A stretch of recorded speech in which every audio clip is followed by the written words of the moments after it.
Halo, jumpa lagi dengan saya Asafio. Bagaimana kabar sobat muda sekalian hari ini? Saya yakin kalian walaupun banyak yang meliburkan diri, bukan meliburkan diri sebenarnya, tapi berada di rumah untuk kemudian belajar di rumah atau istilahnya online learning. Tapi saya yakin kalian tidak hanya sekedar tiduran atau juga sekedar nyantai, tapi tetap banyak belajar. Mulai dari membaca di majalah, internet, atau mendapatkan tugas-tugas dari guru-guru kalian. Nah, saya juga sama, walaupun saya ada di rumah, tapi saya tetap memberikan tugas untuk murid-murid saya. Nah, tapi tidak lupa saya tetap akan membuat video berkaitan dengan materi saya. Nah, pada kali ini saya akan membahas tentang teori-teori kependudukan yang itu merupakan materi dari kelas 7 SMP atau kelas 11 SMA Geografi. Nah, kita tahu bahwa kondisi penduduk sekarang yang ada itu pasti berkaitan dengan kelahiran, kematian, kemudian juga migrasi, bagaimana itu bisa mencukupi pangan bisa mencukupi atau tidak. Nah, di zaman dulu sebenarnya para ahli juga sudah mulai berpikir kira-kira kondisi masyarakat yang ada sekarang ini kalau terus dibiarkan secara kuantitas, kira-kira apakah mereka mampu memenuhi kebutuhannya berkaitan dengan pangan, apakah mereka bisa survive dalam menghadapi persaingan hidup atau tidak. Nah, tapi sebelum lanjut, please subscribe, like, dan please subscribe, like, dan komen channel saya supaya saya semakin termotivasi untuk membuat video-video berikutnya. Nah, saya lanjut. Teori yang pertama dikemukakan oleh Robert Malthus. Kita tahu Robert Malthus menyatakan bahwa pertumbuhan penduduk itu lebih cepat atau lebih besar daripada pertumbuhan bahan pangan. Pertumbuhan penduduk itu disamakan dengan deret ukur. Sementara kalau pertumbuhan bahan pangan itu disamakan dengan deret hitung. Jadi 1, 2, 3, 4, 5, 6, 7, 8. Kalau pertumbuhan penduduk itu 1, 2, 4, 8. Jadi lipat kalinya seperti itu. Nah, kalau ini terus dibiarkan pasti akan mengakibatkan ledakan penduduk yang pada akhirnya juga mengakibatkan kekurangan bahan pangan. Nah, menurut Malthus hal-hal seperti ini bisa dicegah secara alami dengan melalui dua cara, apakah itu positive check dan juga preventive check. Preventive check atau tindakan pencegahan ini contohnya misalnya yang pertama moral restraint. Moral restraint itu yang kayak apa sih? Moral restraint itu intinya kayak pengekangan, menekan nafsu seksual. Itu yang pertama. Jadi kita kalau menekan nafsu seksual itu otomatis kita memperhatikan hawa nafsu kita, atau kita juga menunda usia menikah, itu seperti itu. Nah, salah satu cara untuk menekan nafsu seksual ini ya mungkin dengan menjadi biarawan, biarawati, itu juga termasuk salah satu di antaranya. Nah, sementara itu cara yang kedua itu yaitu dengan aborsi, kemudian juga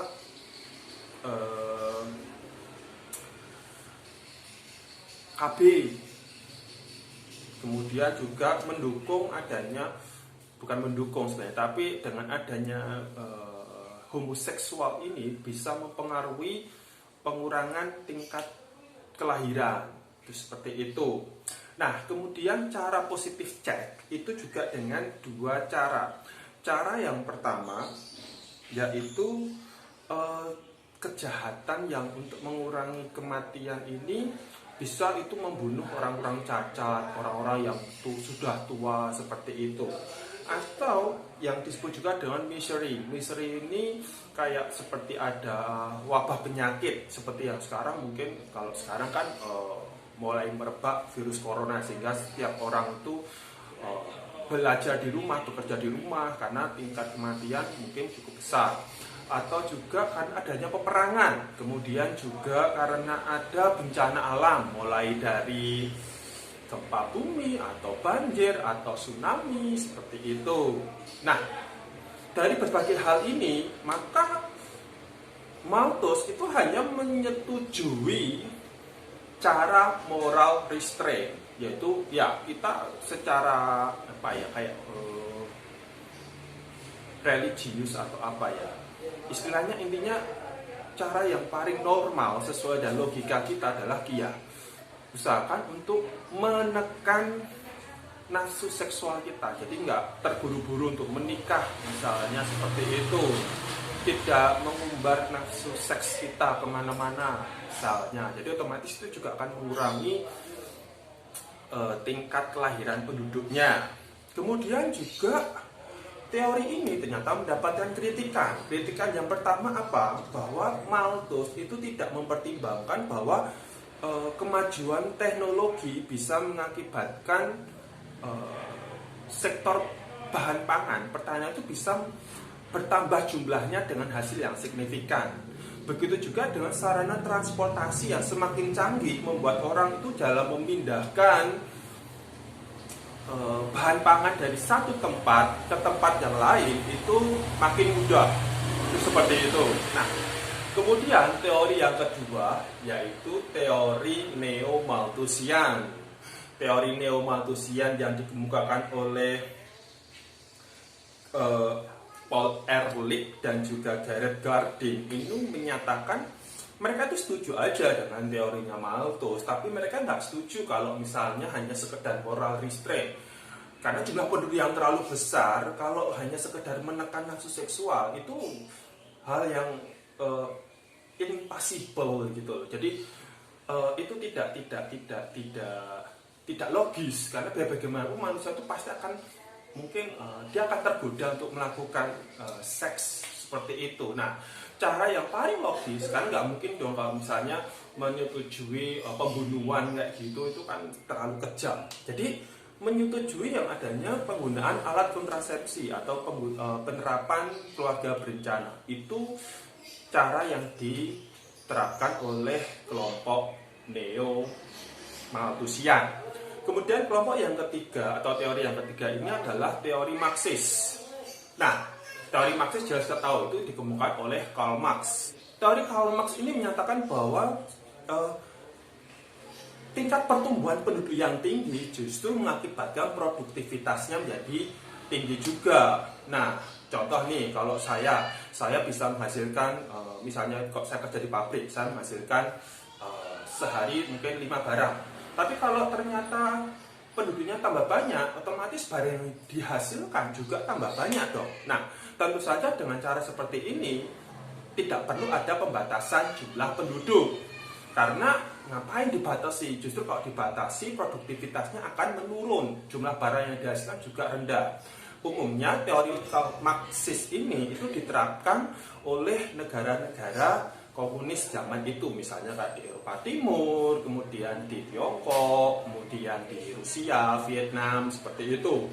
Tentu saja contoh yang saya terapkan adalah itu terjadi di masa dulu, karena sekarang ini kayak Tiongkok itu hanya sistemnya saja seperti kapitalis, seperti komunisme, tapi secara ekonomi mereka sudah seperti kapitalis, seperti itu. Nah, sementara kalau negara-negara kapitalis mereka lebih setuju teori Marxis atau lebih setuju teori Malthus atau neo-Malthusian. Nah, kemudian juga ada teori lain yang dikemukakan oleh John Stuart Mill. Bagaimana isi teorinya? Teorinya John Stuart Mill menyatakan bahwa jika produktivitas seseorang itu cukup tinggi, maka dia itu cenderung memiliki keluarga yang kecil. Contoh nih, saya produktif, saya kayak orang yang kerja terus-menerus, saya menghasilkan banyak barang, ya intinya kayak gitulah, produktif. Nah, justru bagi saya kalau saya memiliki anak yang banyak, itu akan mengganggu kinerja saya, sehingga saya akan berusaha justru memiliki anak yang sedikit supaya itu tidak mengganggu tingkat produktivitas saya dalam bekerja. Kemudian John Stuart Mill ini juga menyatakan kalau jika suatu daerah kekurangan bahan pangan, maka bisa dipecahkan masalah dengan dua cara. Satu, mungkin dengan mengirimkan barang dari daerah yang surplus ke daerah yang kekurangan. Kalau sekarang sih misalnya seperti impor, seperti itu. Atau cara yang kedua adalah memindahkan penduduk yang kekurangan bahan pangan tadi itu ke daerah yang surplus bahan pangan. Nah, contohnya kalau sekarang mungkin seperti transmigrasi. Jadi penduduk yang padat penduduknya dan itu mungkin mengakibatkan mereka memiliki lahan yang kecil untuk produktif, maka mereka dipindahkan ke daerah yang masih kosong penduduknya. Nah, kemudian teori berikutnya adalah teorinya Arsène Dumont yang dikenal dengan teori kapilaritas sosial. Teori ini menyatakan bahwa seseorang itu atau seorang ayah misalnya, dia pasti pengen supaya anak-anaknya itu memiliki kehidupan ekonomi yang lebih baik dari dirinya. Saya ambil contoh, misalnya saya itu adalah seorang guru dengan pendidikan S1, pendapatan saya mungkin sekian dan saya hanya memiliki aset sekian, misalnya mungkin rumah kecil atau apalah. Nah, intinya saya kalau punya anak, saya akan mengharap supaya anak saya itu memiliki tingkat pendidikan yang lebih baik dari saya, memiliki kehidupan ekonomi yang lebih baik dari saya. Nah, seperti itu. Nah, cara untuk cara supaya hal itu bisa berhasil adalah, saya akan berusaha supaya saya memiliki anak yang sedikit dengan tujuan saya bisa mencukupi kebutuhan mereka. Nah, kalau saya bisa mencukupi kebutuhan mereka termasuk tingkat pendidikannya, kan mereka bisa memiliki posisi yang lebih baik dari kita. Dan kita sering lihat contoh kan, misalnya seorang tukang becak atau kuli bangunan, ternyata anaknya itu lulus di suatu perguruan tinggi ternama dengan IPK yang sangat tinggi. Kalau kalian sering baca di media, sering ketemu kasus-kasus seperti itu. Nah, itu ada salah satu contoh bagaimana orang tua selalu mengharap anaknya itu memiliki status sosial atau kehidupan yang lebih baik daripada mereka atau dalam arti orang tua itu. Nah, jadi mereka harus membatasi jumlah anak yang sedikit. Nah, karena Arsène Dumont ini hidup di era akhir abad 19-20. Jadi contohnya itu di negara Perancis pada abad 19, di mana dengan di negara yang demokratis, penduduknya itu berusaha berlomba-lomba untuk mendapatkan kehidupan ekonomi yang sangat baik juga, dan otomatis mereka itu cenderung pertumbuhan penduduknya atau tingkat kelahirannya itu cenderung turun drastis. Jadi mereka benar-benar ingin supaya kebutuhan anak itu bisa tercukupi dengan baik. Nah, teori berikutnya dikemukakan oleh Emil Durkheim. Emil Durkheim ini menyatakan bahwa angka kepadatan penduduk yang tinggi itu dikarenakan pertumbuhan penduduk yang tinggi juga. Nah, kalau pertumbuhan penduduk yang tinggi, maka kota atau suatu daerah menjadi padat penduduknya. Nah, orang untuk bisa survive atau memenangkan persaingan, maka dia harus memiliki tingkat pendidikan yang lebih tinggi atau memiliki spesialisasi tertentu, keterampilan tertentu. Karena kalau enggak, dia akan kalah dalam persaingan. Contoh ini sangat mudah kita temui di kota-kota besar. Di kota-kota besar, kalau kalian perhatikan, di daerah manapun, setiap orang berusaha untuk memiliki ikut les A, les B, les C, keterampilan A, B, C, D, E, dengan harapan mereka pada saat bersaing dengan teman-teman kompetitor, maka mereka bisa menang. Kalau hanya umum-umum saja, ya kalian akan kalah dalam persaingan. Nah, saya lulus kuliah dengan IPK 3. Dan ada banyak orang yang lulus juga dari IPK 3. Terus apa yang menjadi ciri khas kamu? Apa yang menjadi kelebihan kamu dibandingkan teman-teman kamu? Kalau ternyata nggak ada kelebihan, buat apa saya meng-hire kamu, memperkerjakan kamu sebagai pegawai saya? Itu contoh paling gampang. Jadi setiap orang berusaha harus memiliki keterampilan tertentu yang benar-benar itu bisa membuat orang notice akan kemampuan orang tersebut sehingga dia bisa memenangkan persaingan. Nah, kemudian juga ada teori yang dikemukakan oleh Double D. Teori yang dikemukakan oleh Double D ini menyatakan kalau kekurangan bahan pangan justru mengakibatkan tingkat reproduksi manusia itu meningkat. Nah, sebaliknya kalau kelebihan bahan pangan itu justru mengakibatkan reproduksi manusia menurun. Maksudnya gimana sih?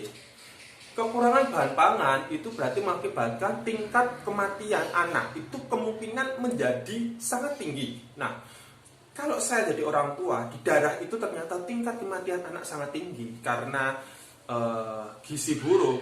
Nah, justru saya akan berusaha untuk memiliki anak banyak. Dengan harapan apa? Misalnya saya punya anak 5 dan dalam perjalanan ini ternyata mereka banyak yang meninggal. Paling tidak ada 1 atau 2 yang bisa survive sampai dewasa. Ini contoh paling gampang itu di Afrika. Di Afrika itu rata-rata waktu saya baca bukunya Toto Chen di tahun 80-an pada saat settingnya itu, rata-rata di tempat yang didatangi oleh Toto Chen ini itu ada 7 atau 8 anak dalam satu keluarga karena tingkat kematian anak tinggi dan mereka itu kekurangan bahan pangan memang itu seperti itu. Tapi di negara-negara maju di mana kebutuhan pangan itu tercukupi dengan baik, mereka kok akan berpikir, aduh ngapain saya harus punya anak banyak, peluang anak saya untuk bisa survive dalam arti bukan karena penyakit itu cukup tinggi sampai dewasa, jadi saya tidak perlu khawatir, itu seperti itu. Jadi otomatis reproduksi manusia atau keinginan manusia untuk berkembang biak itu dalam jumlah yang banyak itu juga akan menurun dengan sendirinya karena mereka sudah ada jaminan bahwa anak mereka itu peluang untuk sampai dewasa besar sekali, itu seperti itu. Kemudian berikutnya adalah teori menurut Sadler. Seperti apa teori menurut Sadler itu? Menurut Sadler, daya reproduksi manusia itu dipengaruhi oleh tingkat kepadatan penduduk di suatu daerah. Jadi kalau misalnya suatu daerah itu tingkat kepadatannya sangat tinggi, justru membuat orang yang tinggal di sana itu memiliki anak sedikit. Tapi kalau ternyata daerahnya itu sangat luas, kepadatannya itu jarang, orang akan berpikir punya anak banyak, nggak masalah. Contoh paling gampang sekarang di kota-kota besar. Nah, kalau kita punya anak 5 misalnya, kita pasti akan berpikir punya anak 5 itu rumahnya besar nggak ya? Terus kemudian anak-anak saya itu nanti kalau dewasa mereka bisa punya rumah nggak ya? Dan tinggalnya di tempat yang seperti apa? Nah, pasti orang tua akan berpikir sampai jauh ke depan karena mereka melihat bahwa tidak ada lahan kosong. Semuanya hanya berisi rumah-rumah karena tingkat kepadatannya sangat tinggi. Jadi mereka kan berpikir daripada anak saya mungkin terlantar atau kurang bisa survive, lebih baik saya punya anak sedikit saja. Tapi kalau di daerah yang masih jarang penduduknya, wah ini lahan pertaniannya sangat besar, atau ini masih banyak lahan kosong. Kalau saya punya anak 5, nggak masalah, mereka nanti bisa saya kasih rumah-rumah yang baru atau lahan yang baru, atau mereka bisa buka lahan baru untuk tinggal, atau harga tanah di situ juga masih terjangkau karena memang jumlah penduduknya masih sedikit. Nah, itu membuat orang ingin memiliki anak banyak. Nah, itu jika menurut teorinya Sadler. Kemudian ada lagi, kelompok teori yang kelompok teknologi yang optimis ini itu didukung oleh Herman Kahn. Dia menyatakan bahwa dengan kemajuan teknologi, maka hasil pangan itu bisa terus ditingkatkan untuk menguasai, untuk memenuhi kebutuhan manusia. Nah, contoh paling gampang, zaman dulu itu kalau panen padi itu setahun sekali. Sekarang bisa ditemukan jenis padi yang bisa dipanen setahun 2 hingga 3 kali. Kemudian juga ditemukan jenis padi yang ukurannya besar-besar misalnya, atau mungkin ditemukan jenis padi yang tidak mudah terserang hama. Jadi tidak perlu khawatir kalau misalnya ada gagal panen.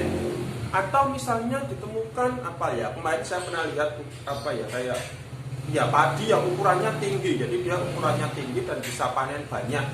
Nah, ini adalah salah satu kemajuan teknologi di bidang pertanian yang itu diharapkan bisa memenuhi kebutuhan penduduk, kebutuhan pangannya tentu saja. Nah, sampai di sini kalian bisa memahami materi saya. Nah, kalian juga bisa melihat video-video saya yang lain, misalnya berkaitan dengan kita tuh tahu klasifikasi kota itu seperti apa, itu jangan dicek di channel ini. Nah, atau misalnya kalian ingin tahu, kalau berkaitan dengan kematian itu faktor apa yang mempengaruhi, kalian bisa cek di channel ini. Dan juga kalau misalnya kalian ingin tahu tentang kelahiran dan kematian penduduk, kalian bisa juga cek di channel ini. Oke, sampai di sini. Sampai jumpa di video-video selanjutnya.